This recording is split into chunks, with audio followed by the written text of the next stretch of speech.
भारत और चीन के बीच जो चल रहा है सीमा पर, उस तनाव पर पूरी दुनिया की नजर बनी हुई है। भारत के सपोर्ट में खड़े रहने के लिए कुछ देश कहते हैं तो कुछ देश दोनों देशों को शांति बनाए रखने की सलाह देते हैं। ऐसे में एक सवाल ये है कि आखिर जब युद्ध की स्थिति बनती है तो चीन के पक्ष में कौन सा देश खड़ा होता है। ऐसे में कुछ देश नजर भी आते हैं जो मजबूरी और दबाव में ही सही चीन का साथ देने के लिए सामने आ सकते हैं। चलिए इस पर एक बार गौर कर लेते हैं कि आखिर समर्थन में कौन सा देश चीन के साथ है। दरअसल चीन भारत के पड़ोसी देशों पर ऐसे दबाव बनाता रहा है और कर्ज देता रहा है कि न चाहते हुए भी उन देशों को चीन का समर्थन करना पड़ सकता है। पाकिस्तान के साथ तो भारत का दुश्मनी का रिश्ता ही रहा है।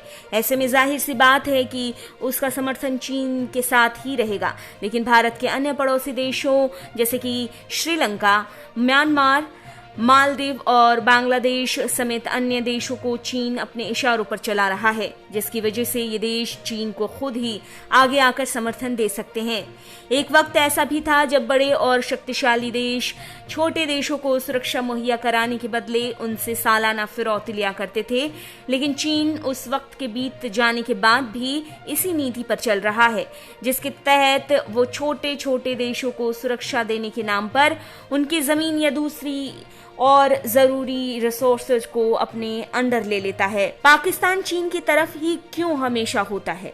इसकी एक वजह पर गौर करें तो चीन का एक अहम प्रोजेक्ट है चीन पाकिस्तान इकोनॉमिक कॉरिडोर, जो एक बड़ी परियोजना है और पाकिस्तान के ग्वादर बंदरगाह से चीन के झिंजियांग तक समुद्र के रास्ते पहुंचा जा सकेगा। बड़ी बात तो ये है कि इस परियोजना में चीन 42 अरब डॉलर यानी कि 3.45 लाख करोड़ रुपए पाकिस्तान को देगा। अब जब गरीब पाकिस्तान को इतनी बड़ी रकम मिल रही है तो फिर पाकिस्तान चीन की भला क्यों न जी हुजूरी करे और युद्ध की स्थिति में मदद क्यों न करे।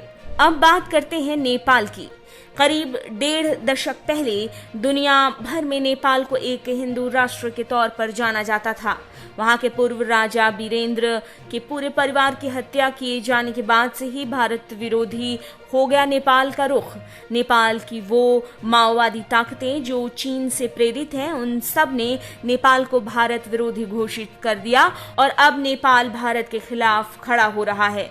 ऐसे में वो चीन का साथ युद्ध के दौरान दे दे तो ये आश्चर्य की बात नहीं होगी। अब बात करते हैं बांग्लादेश की, जहां सत्तारूढ़ दल के भारत समर्थन रुख के बाद भी वहां कई ऐसी ताकतें मजबूत होती जा रही हैं जो भारत विरोधी हैं और जो वक्त वक्त पर चीन और पाकिस्तान को उकसाने का काम करती हैं। अनुमान है कि बांग्लादेश पर 33 अरब डॉलर का कर्ज है। ऐसे में वो चीन की तरफ ही झुकेगा, ये तो जाहिर सी बात है।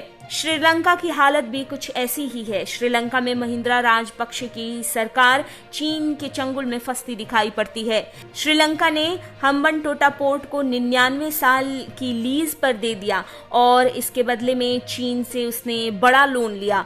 और तो और एयरपोर्ट, कोल पावर प्लांट, 2 बड़े डैम समेत कई प्रोजेक्ट के लिए श्रीलंका में चीन 1-2 करोड़ नहीं बल्कि 36,480 करोड़ रुपए का इन्वेस्ट कर रहा है।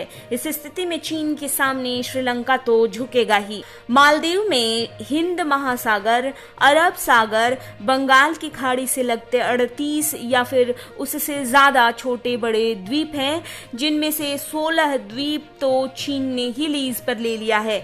ऐसे में अगर चीन इन पर कब्जा कर लेता है तो वो भारत के व्यापार जहाजों पर नजर रख सकेगा और इसके साथ साथ नौसेना के काफिले पर भी अपनी निगाहें गड़ा सकेगा। युद्ध के हालात पैदा हुए तो इन द्वीपों पर चीन अपने जहाज तैनात करने में कामयाब हो सकता है। मालदीव चाहे या ना चाहे चीन उसे अपने पक्ष में कर ही लेगा। अगर भारत के पक्ष में कई देश हैं तो चीन भी मैदान में अकेला उतरने वाला नहीं है। क्यों ना कर्ज और दबाव में ही उसने अपने रिश्ते कई देशों के साथ एक्टिव किए हुए हैं।